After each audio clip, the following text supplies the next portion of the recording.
네, 요 근래에 나이 드신 분들에 대해서 우리가 좀 마음에 안 들면 부르는 호칭이 있어요. 그게 꼰대라고 그러죠. 꼰대. 그러죠.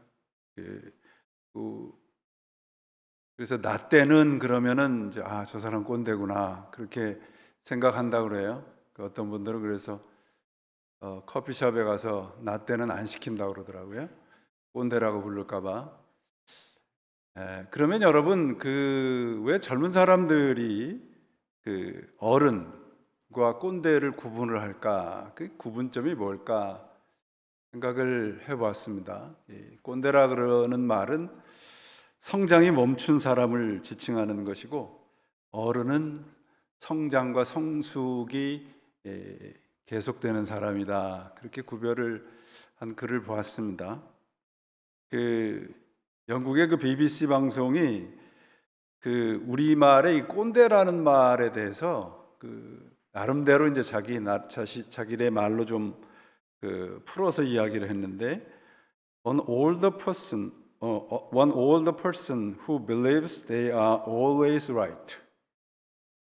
그렇게 얘기를 했어요. 그러니까 항상 자기만 옳다고 생각하는 노인, 그것을 그렇게 부르는 것 같습니다.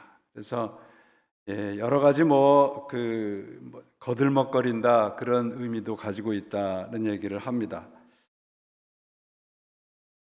나이가 들면 이제 우리가 노인이 되는 것은 자연스러운 일이잖아요. 근데 노인과 어른의 차이는 사실은 성숙한 거와 관용과 포용의 유무에서 찾을 수 있다는 생각을 합니다.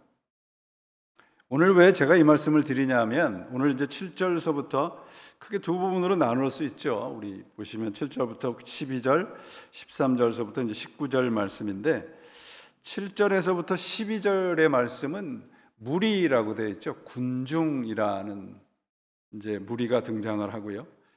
이제 13절서부터는 이제 예수님의 12제자를 부르시는 사건을 말합니다. 그러니까 군중과 무리와 제자가 어떻게 다르냐, 그것을 말씀하고 있어요. 물론 이것도 군중과 이 제자의 차이는 사실은 훈련이고 양육입니다. 계속해서 좀 살펴보도록 하죠. 본문이 이제 무리와 제자를 등장을 시켜서 예수님의 사역의 중심이 뭐냐, 그걸 우리들을 가르쳐 주고 있는데, 여러분 예수님을 십자가에 못 박아 죽게 한 사람은 누군가요? 군중이죠, 군중. 가룟 유다가 아니고 군중입니다. 호산나 호산나 하다가 마음에 안 드니까 십자가에 죽이소서 죽이소서 그렇게 외쳤던 사람들이 군중입니다. 그래서 이 무리라고 하는 것은 자신의 필요를 따라서 예수를 따르는 사람들을 말해요.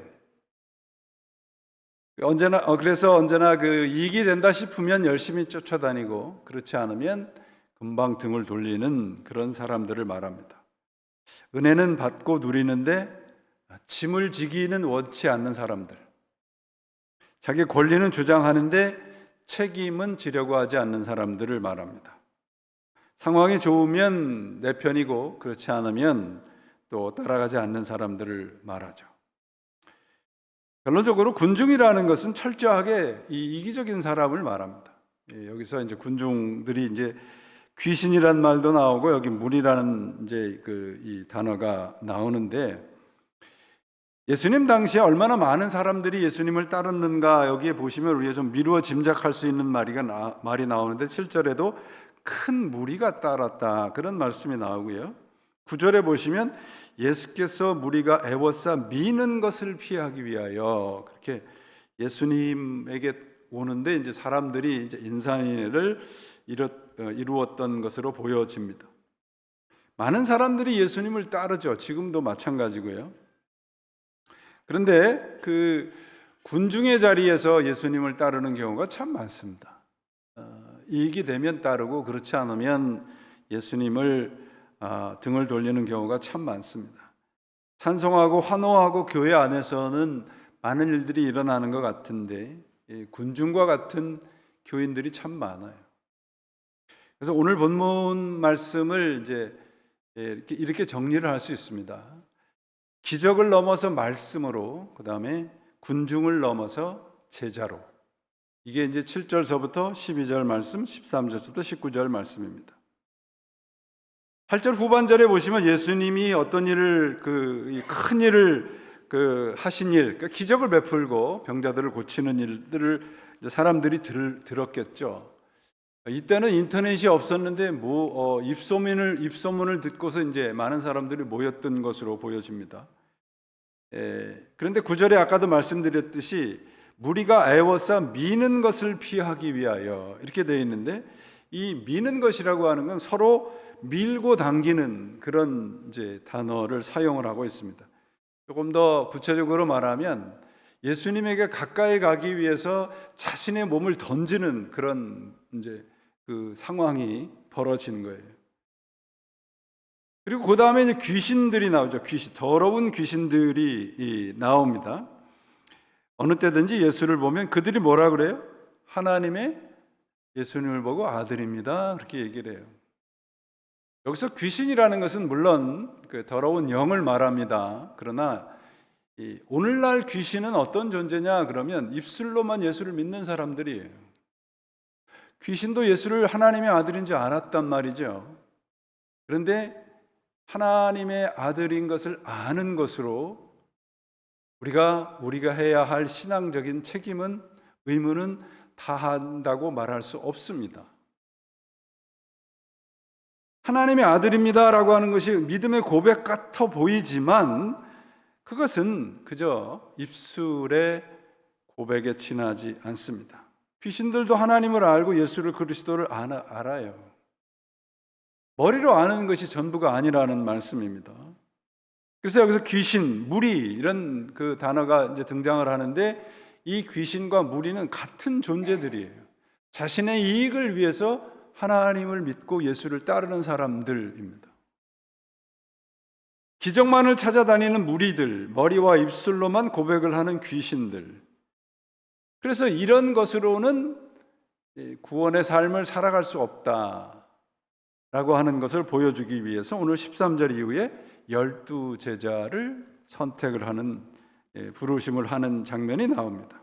그러니까 제자라고 하는 것은 무리와 귀신들과 다른 존재를 말해요. 예수를 믿는 존재들을 말합니다. 베드로와 이 사도들이 십자가 사건 이전에는 군중과 같은 믿음이 있었거든요. 누가복음 22장 23절에 보면은 우리 잘 아는 베드로의 호언장담이 나와요. 뭐라고 얘기를 하냐면, 저가 말하되 주여 내가 주와 함께 오게도 죽는 데까지 가기를 준비하였습니다. 그런데 실제로 54절에 보면 뭐라고 되어 있냐면, 성경이, 우리말 성경이 참 번역을 잘했어요. 예수를 잡아 끌고 대제사장의 집으로 갈새 베드로가 멀찍이 따라가니라, 이렇게 됐어요. 멀찍이 따라가는 사도들의 모습을 고발하고 있는 거죠. 금방 입술로는 내가 주님을 위해서 어떤 일도, 내 죽음도 불사하겠습니다 했는데, 보니까 자신의 이게 손해가 될 것 같단 말이죠. 겟세마네 기도에도 제자들이 한 사람도 따라가지 않았습니다. 땀이 피가 되도록 기도하시는데 그 자리에 예수님 혼자 하셨어요.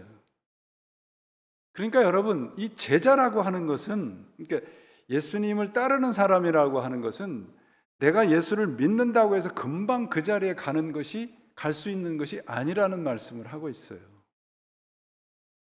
그래서 이 군중과 같은 우리의 신앙의 태도를 버려야 됩니다. 그 13절에 보면 12제자를 택하시는데, 여기에 보시면 이제 12제자를 그 산에 오르사 자기가 원하는 자들을 부르시니 나아온지라. 14절, 이에 12를 세우셨으니, 그렇게 되어 있습니다. 다른 복음서에 보면, 여러분 마태복음에 보면 12제자라고 표현을 하고 있고요. 그 다음에는 12사도의 이름은 이러하니, 그러고선 예수님께서 택하신 12사도들을 처음엔 제자라고 불렀다가 마태복음에서 이제 사도라 그렇게 호칭을 하는 것이 나와요. 근데 오늘 본문에는 뭐라고 되어 있어요? 마가복음에는 이에 12를 세우셨으니 그랬어요. 12를 세웠다고만 기록하고 있습니다. 이게 이제 원문에도 똑같이 이렇게 되어 있습니다. 그러면 이 12는 어떤 사람들인가요? 예수님이 택하신 12는 어떤 사람들이에요? 이름은 뭐 그 뒤에 나오잖아요. 그죠? 16절 이후에 12를 세우셨으니 그러고서 이름들이 쭉 나오는데 12는 어떤 사람들이에요? 어떤 사람들을 부르셨나요? 오늘 본문을 제 얼굴을 보시지 말고 성경을 보시면 뭐라고 돼 있어요? 그 전에 13절 보세요. 또 산에 오르사 자기가 원하는 자들을 부르시니, 여기서 자기는 예수님을 말하죠. 예수님이 원하는 사람을 부르셨다고 돼 있어요. 그러니까 소명이라는 것은 여러분, 내가 어떤 결단을 하는 것도 물론 어떤 소명을 말합니다. 그런데 하나님의 부르심이 먼저인 거예요. 로마서에도 나오잖아요. 먼저 아시고 부르셨다고 되어 있거든요. 그러니까 내가 앞서게 되면 결국은 어떻게 되느냐 그러면 중도 하차하게 돼 있어요. 그 대표적인 사람이 누구예요? 카론 유다예요. 여러분 한번 이제 여쭤볼게요. 카론 유다는 태어날 때부터 예수님을 배반하는 사람으로 태어났나요? 집에 가서 생각해 보시고 이메일로 답을 주세요. 가룟 유다라고 하는 특정인을 하나님이 예정하신 게 아니고요. 12 제자 중에 한 사람이 예수님을 배반할 것이다 라고 하는 게 예정된 거예요. 근데 그것을 가룟 유다라고 하는 사람이 자신 스스로 선택을 한 겁니다. 그래서 여러분, 우리가 예정됐다라고 하는 말은 내가 하나님이 오늘 제가 이 옷을 이렇게 파란색으로 이렇게 오늘 입는 걸로 예정이 되었다 이런 말이 아니고요. 그 예정이라는 말 속에는 하나님의 전체적인 빅 픽처가 있단 말이에요. 예수님의 경우 예수님께서 십자가를 지시고 고난을 당하시고 죽으시는데 12 제자 중에 하나가 배반할 것이다. 그게 가룟 유다란 말이에요. 그러니까 가룟 유다의 스스로의 선택이 있었어요. 왜 그랬을까요? 자기가 예수 그리스도에게 스스로 예수님을 선택했다라고 하는 그러한 자만심이 있었기 때문에 그렇습니다. 12 사람이 예수님이 원하시는 거예요. 내가 선택한 게 아닙니다.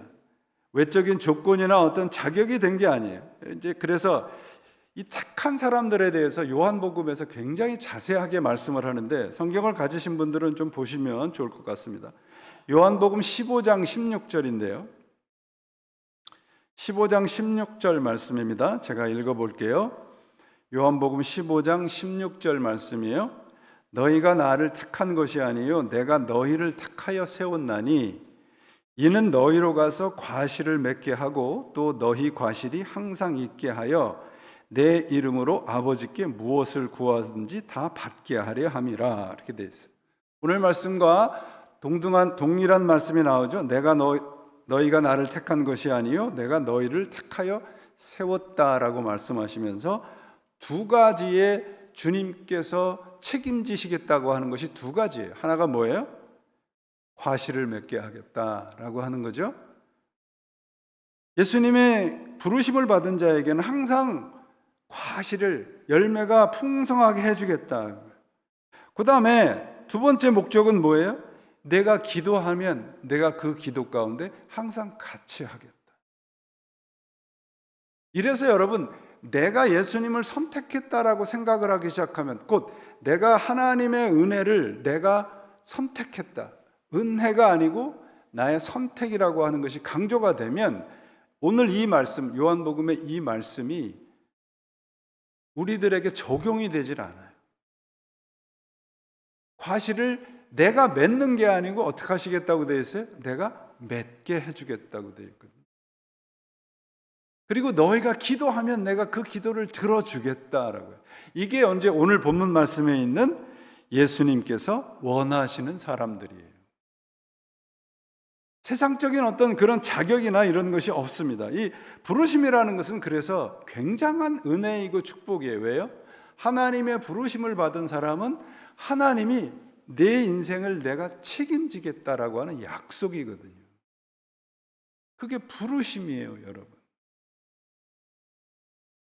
그래서 여기에 이제 14절에 보시면 세웠다라는 단어가 나와요.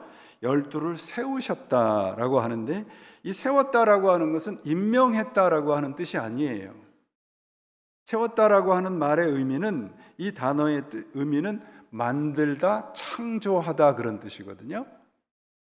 어떤 의미가 있느냐 그러면 12를 특별히 골라서 제자라고 하는 그 자리에 임명했다는 얘기가 아니라 하나님이 내가 원하는 12를 택하셔서 이제부터 제자로 만들어 가시겠다는 뜻이에요.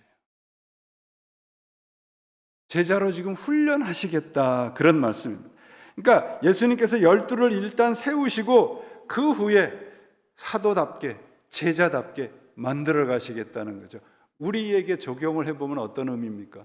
우리가 예수 그리스도를 믿는다라고 고백을 해서 그리스도인이 됐어요. 그거로 끝나는 게 아니거든요.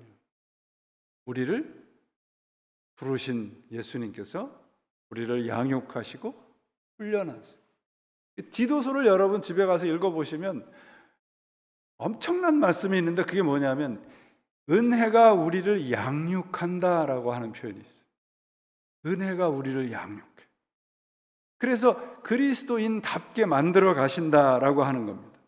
그러니까 하나님의 나라 사역은 기적이나 병을 고치는 것이나 무리들이나 군중들을 통해서 말씀하시는 것이 이루어 가시는 게 아니고 제자들, 하나님이 원하시는 사람들을 택하셔서 그 사람들을 통해서 하나님의 일이 이루어져 가는 것입니다.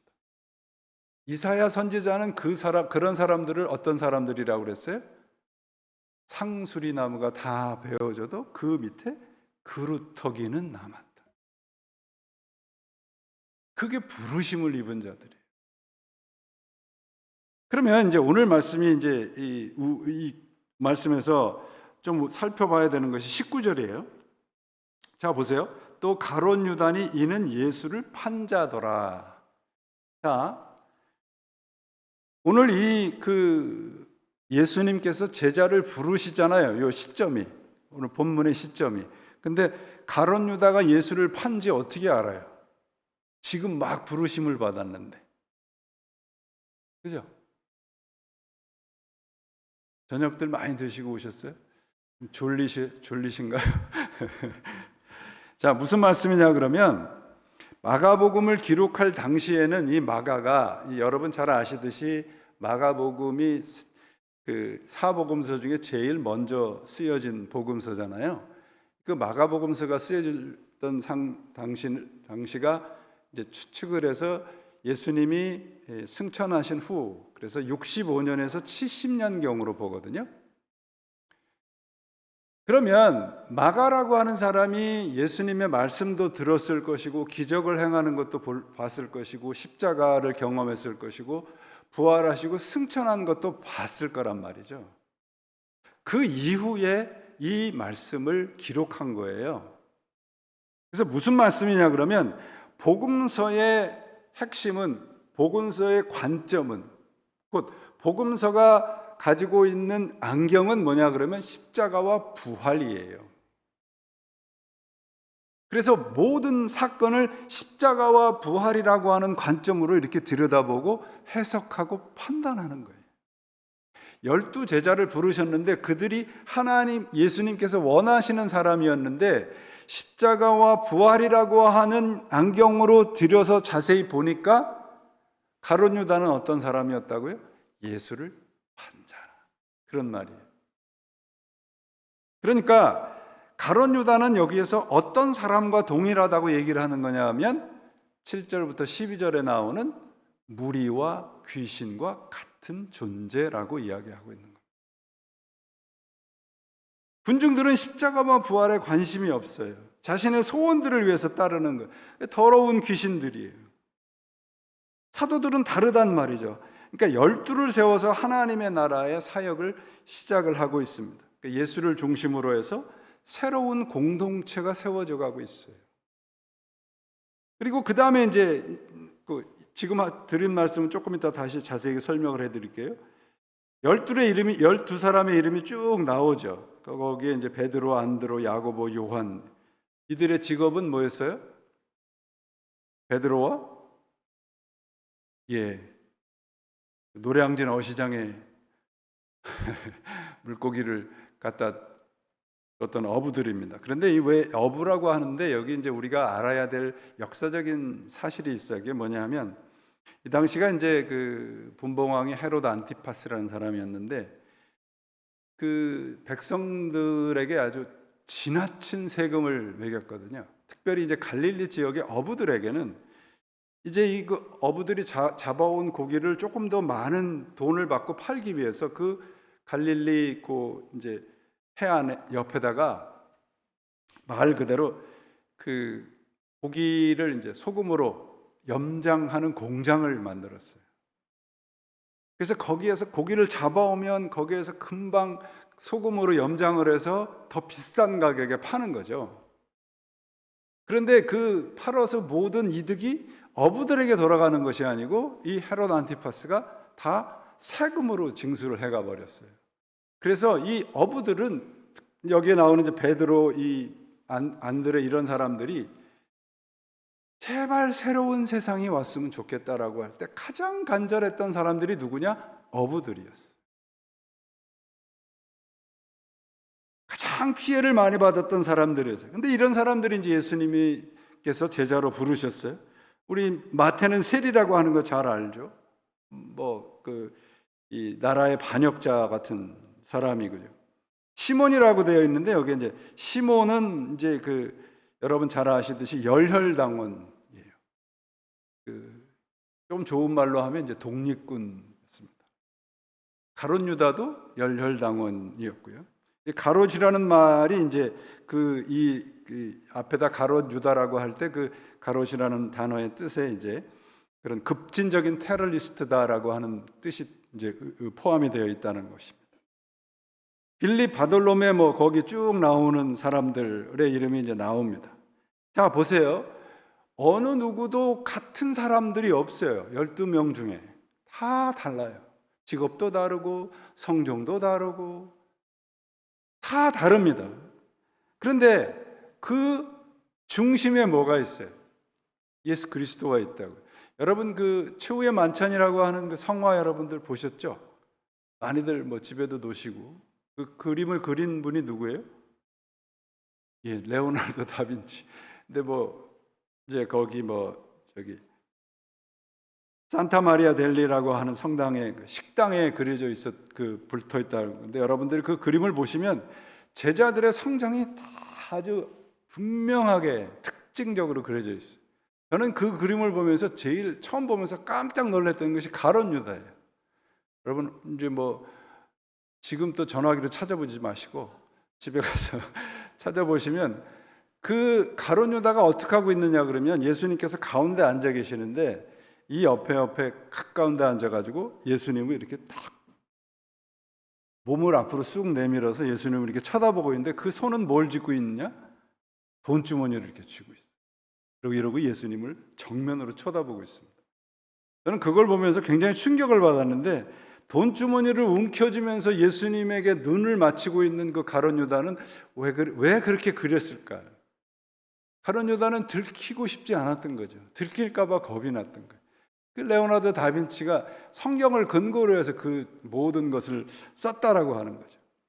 그러니까 이렇게 다 다르단 말이에요, 여러분. 교회는 다 달라요, 여러분. 여러분 제가 이사야서의 11장 갖고 말씀드렸잖아요. 어떤 사람은 뱀 같고 어떤 사람은 곰 같고 어떤 사람은 어린아이 같고 다 달라요, 여러분. 근데 그 중심에 뭐가 있어요? 예수 그리스도가 있다고요. 예수님이 12제자를 부르셔서 그 중심에서 그들을 가지고 새로운 공동체를 만들어 가신 거예요. 그게 교회예요, 여러분. 교회는 어느 누구도 똑같지 않습니다. 어떤 사람은 아라고 얘기하면 막 좋아하는데 어떤 사람은 아라고 얘기하면 화내는 분 계세요.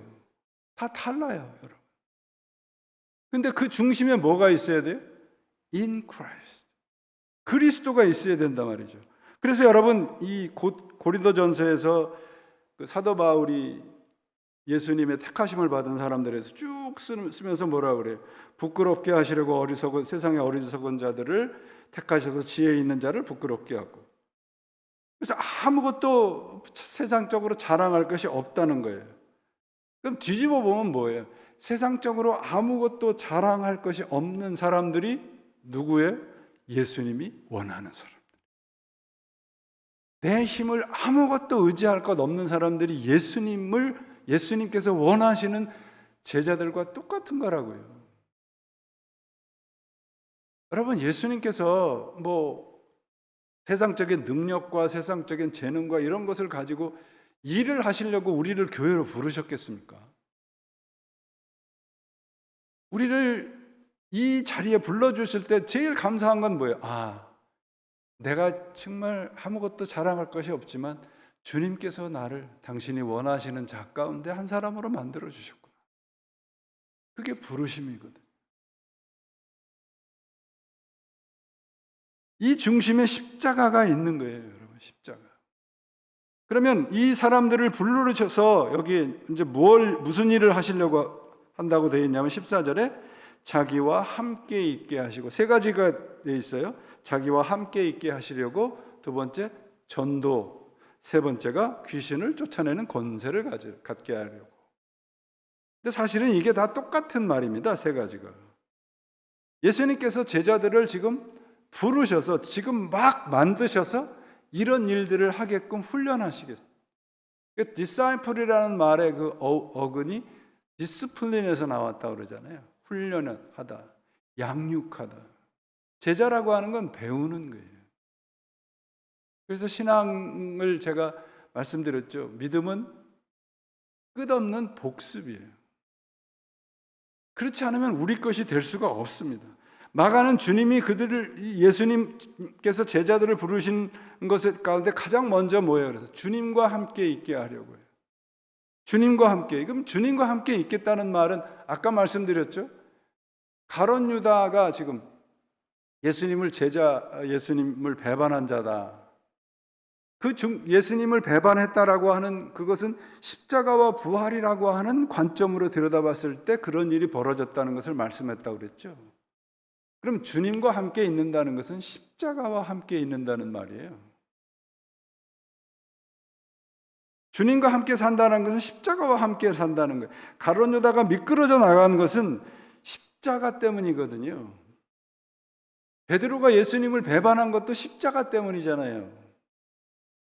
근데 부활하고선 다시 예수님을 붙잡았잖아요. 11명의 사도들은 그저 삐끄덕거리고 정말 금방 쓰러질 것 같지만 십자가를 끝까지 놓치지 않았습니다. 그러니까 예수님께서 함께 하시고 예수님이 원하시는 사람들은 결국은 십자가를 통해서만 가능합니다. 그러니까 여기 12명의 사람들이 다 서로가 서로에게 낯선 사람들이잖아요. 저와 여러분이 만난 게 이제 3개월 정도밖에 안 됐거든요. 우리가 이렇게 모여진 것은 그리스도 때문에 모여진 거거든요. 그죠? 그러면 우리가 그리스도 때문에 모였다 그러면 서로가 서로에게 서로 두 팔을 벌릴 줄 알아야 돼요. 나를 부르신 것이 아무런 자격 없는 나를 부르신 것이 그리스도이시고 다른 사람도 똑같은 이유 때문에 부르심을 받은 거거든요.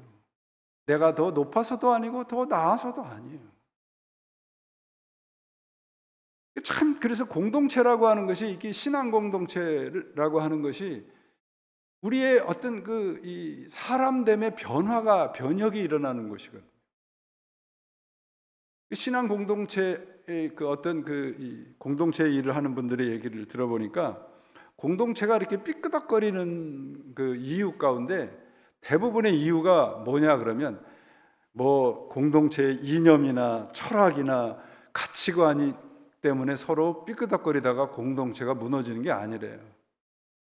항상 공동체가 무너지는 것은 치약을 밑에서부터 짜서 쓰네, 위에서부터 짜서 쓰네, 설거지를 어떻게 하네, 이렇게 하네, 옷을 어떻게 하네, 이런 것 때문에 공동체가 어려워진다는 거예요. 어처구니 없잖아요, 여러분. 우리가 그리스도 때문에 만났는데, 예수 그리스도의 사람으로 부르심을 받았는데, 그런 하찮은 것 때문에 공동체가 흔들린다는 거 얼마나 어처구니 없습니까? 그렇잖아요, 여러분. 그래서 훈련이 필요한 거예요, 여러분. 훈련이 필요해요.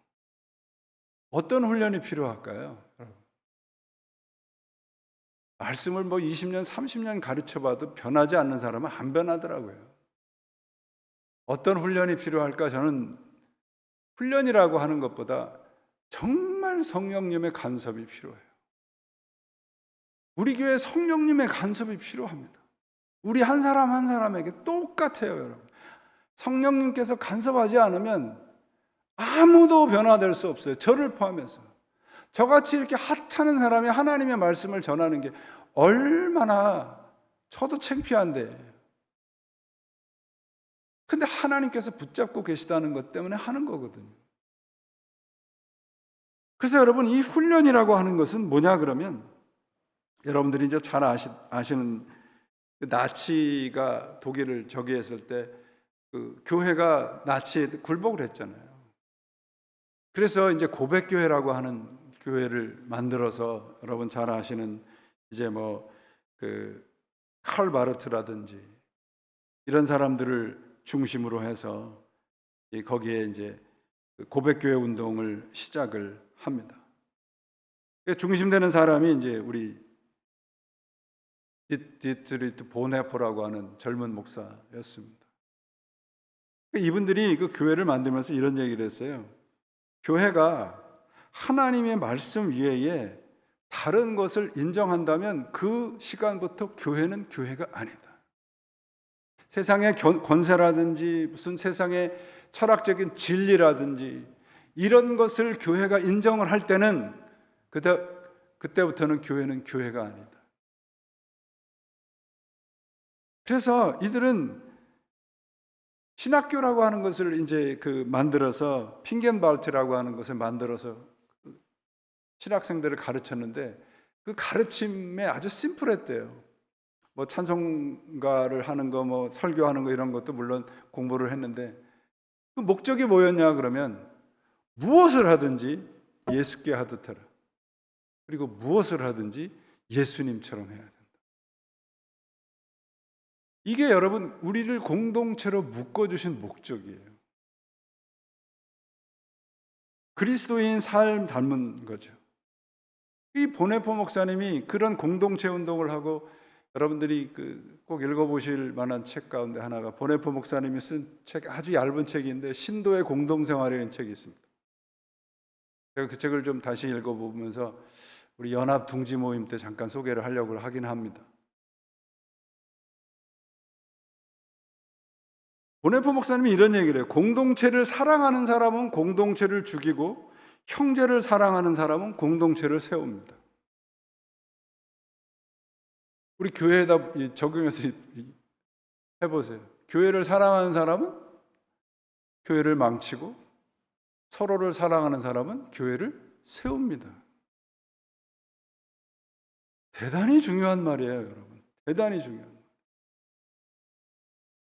그래도 우리 가득한 교회는 이렇게 눈이 옆으로 이렇게 싹 눈동자가 돌아가신 분들이 없어서 참 다행입니다. 어느 교회 가면 막 서로 이렇게 째려봐가지고 눈이 다 이렇게 돌아가 있어요. 이렇게. 그러지 말자 말이죠, 여러분. 신앙 공동체라고 하는 건 그런 것이 아닙니다. 제자는 여러분 일을 하고 기적을 행하는 것이 아니라 예수 그리스도처럼 하나님을 사랑하고 이웃을 사랑하는 게 부르심을 받은 거예요. 우리 교회가 교회로서 부르심을 받은 그 목적이 뭐냐? 하나님을 사랑하고 이웃을 사랑하라는 거예요. 근데 문제는 뭐냐면 어떤 교회는 가면 이웃을 다 교회 밖에서만 찾아. 그리고 교회 안에서는 서로 싸워. 그건 아니란 말이죠. 교회는 일을 하기 위한 공동체가 아니고요, 여러분. 서로가 서로를 용납하고 사랑하기 위해 모인 공동체입니다. 그래서 여러분, 여기 우리 이게 스테인글라스 저건 아니지만 저렇게 보시면 교회가 저 스테인글라스가 이제 성당이나 많이 해놨잖아요. 다 교회가 저 스테인글라스 같아요. 우리가 다 저렇게 모양도 다르고 색깔도 달라요. 그러나 저기에 햇빛이 들어왔을 때 얼마나 아름다운 그림이 됩니다. 교회가 그런 거예요, 여러분. 그래서 제가 좋아하는 정호승 시인이라는 분이 그 스테인글라스라는 걸 이렇게 표현했어요. 늦은 오후 교회에 가서 무릎을 꿇었다. 높은 창 스테인글라스를 통과한 저녁 햇살이 내 앞에 눈부시다. 모든 색채가 빛의 고통이라는 사실을 나는 알 수 없으나 스테인드 글라스가 조각조각 난 유리로 만들어진 까닭은 이제 알겠다. 내가 산산조각 난 까닭도 이제 알겠다. 우리를 다 다르게 만드신 것은 모여서 그리스도라고 하는 아름다운 그림을 만들라는 겁니다. 그게 교회로 뭉친 목적입니다.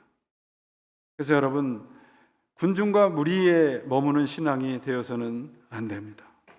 귀신을 쫓아내고 예수님을 안다 하면서도 예수님을 따르지 않는 신앙이 되어서는 안 됩니다. 좁은 문이고 좁은 길이에요. 예수 그리스도를 따르는 것은. 마가복음을 쓴 이 마가는 나중에 어떤 일을 했을까요? 여러분 잘 아시죠? 이집트에 가면은 이집트에 있는 그리스도인들이 있죠. 이집트가 이슬람 국가이긴 하지만 거기에 곱틱이라고 하는 곱틱 교단이 있습니다. 이 곱틱이라고 하는 것이 이 이슬람의 그 핍박 속에서도 지금 2000년 이상을 넘기고 있는데 이집트 인구의 10%가 넘어요. 어마어마한 거죠. 그 곱틱 교회의 시작이 마가입니다. 도마라고 하는 사람도 마찬가지죠. 여러분, 도마도 의심 많은 도마도 인도에까지 가서 복음을 전했다고 하지 않습니까? 이게 왜 그래요? 그리스도 안에서 그리스도를 중심으로 해서 서로를 사랑하는 마음이 있었기 때문에 그 일이 가능해요. 우리 각자를 어디 오지에 가서 선교를 하라고 하는 그런 부르심은 물론 있을 수 있겠으나 아닙니다. 이 자리가 땅끝이에요. 내 옆에 사람이 땅끝이에요. 여러분, 내 바로 가까운 사람이 땅끝이에요. 왜 땅끝인가요? 거꾸로 이렇게 돌아가 보세요. 지구 한 바퀴 돌아서 그 옆에 가야 되잖아요. 내 옆에 사람이 땅끝이에요. 말씀을 들고 땅끝까지 가야 됩니다. 내가 가장 가까운 사람이 내가 사랑하고 서로 섬기고 서로 하나님의 말씀대로 살아가는 동역자입니다. 그것이 부르심을 받은 공동체의 모습인 겁니다. 무리와 군중의 자리에 앉아 있지 마시고 머물러 있지 마시고 예수님의 원하는 자로 부르심을 받은 그 부르심에 합당한 삶을 우리 함께 살아가시기를 바랍니다. 그래야 우리는 주님께서 내가 너를 정말 원했던 자라라고 하는 주님의 칭찬이 있을 것을 믿습니다. 기도하겠습니다. 하나님, 그저 내 눈을 즐겁게 하는 기적에서 주의 말씀을 꼭 붙잡는 우리들이 되게 하시고 무리와 군중의 자리에서 주님의 제자의 자리로 한 걸음 한 걸음 매일매일 나아가는 저희들이 되게 해 주옵소서. 나 혼자라고 하는 그 자리에서 서로 함께 공동체로 이루어져가는 우리의 모습이 되도록 인도해 주옵소서. 우리를 모아주신 목적도 그것임을 믿습니다. 이제 우리가 함께 출발점에 섰습니다.